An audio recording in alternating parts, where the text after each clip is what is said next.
Pag kayo ay nag-low fuel o umilaw yung low fuel sa inyong instrument panel, wag muna kayo mag-worry. Normally sa mga kotse, meron ka pang 50 kilometers na pwedeng itakbo kung nasa highway ka. Pero kung nasa city driving ka, maybe mga 20 to 30 kilometers lang yung meron ka. O kung iaandar mo yan, maybe meron ka pa mga 30 minutes to 1 hour. So wag ka muna mag-alala, hindi naman agad yan titirik. Pero yung dami ng liter na reserve, depende yan sa kotse.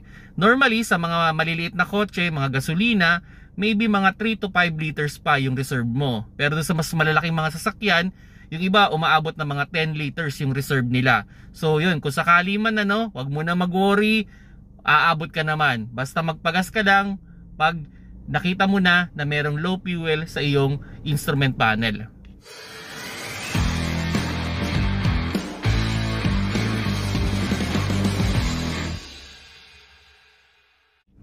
Hello mga paps, I'm Kuya Shane at yun, may na-receive tayong question, ilang kilometers daw ba o ilang minuto bago mapulid drain yung kanyang sasakyan kung sakali mang nag-low fuel. Yun nga, sabi ko kanina, huwag ka munang mag-worry, huwag ka munang mag-alala, hindi naman agad-agad titirik ang isang sasakyan once na nag-indicate na yan ng low fuel. So yun nga, on highway driving, kaya niyang tumakbo mga 50 kilometers pa. Pero syempre, huwag natin sasagarin kasi baka yung 50 kilometers na yon anytime soon, maging 40 lang, dahil depende pa rin yan doon sa sitwasyon ng kalsada na dadaanan ninyo. Or, kung sa oras naman, okay, maybe mga 30 minutes to 1 hour. Kaya naman yan. Ako, based on experience, ang pinakamahaba ko yatang natakbo na low fuel, nagbiblink na, kasi yung isang kotse yun, nagbiblink yun pag low fuel na, nasa 40 kilometers and umabot naman ako luckily. Yun, kasi ano yun dyan sa may bandang Subic. So pag pumasok ko na ng expressway ng Subic going to NLEX, wala nang gas station doon halos. Ang susunod mo ng gas station doon na along the expressway ay yung pag-exit mo na doon sa mismong yung pagpasok mo na ng NLEX. So sabihin natin doon sa middle nun, nag-alarm unfortunately.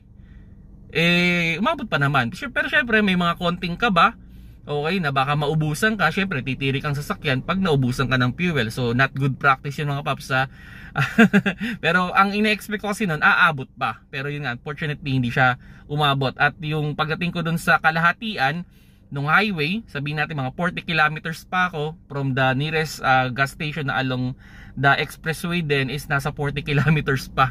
So umabot naman luckily kasi highway driving naman. And maliit pa yung makina nun, So yun, kung sa mga malalaki naman, pwedeng mas malalaki yung mga reserve nila. Pero yun, ang pinaka-idea dito, pag yan ay umilaw, normally may 50 kilometers ka pa na maitatakbo. Yan yung, sabihin natin medyo standard na yan sa mga sasakyan, At yun, meron ka pang around 30 minutes to 1 hour na mapapaandar mo yung sasakyan. Yun nga lang, wag mo lang sanang mata-traffic. Kasi minsan may mga ganyan ang lapit mo na, pero dahil sobrang traffic, pwede ka rin maubusan ng gasolina doon. So, ganun lang mga paps, Kaya sana, wag yung pababayaan na nadidrain yung inyong fuel. Okay, kung sa tingin ninyo, malayo pa yung gas station na susunod, magpagas na kayo as early para hindi rin kayo kabahan sa pagdadrive.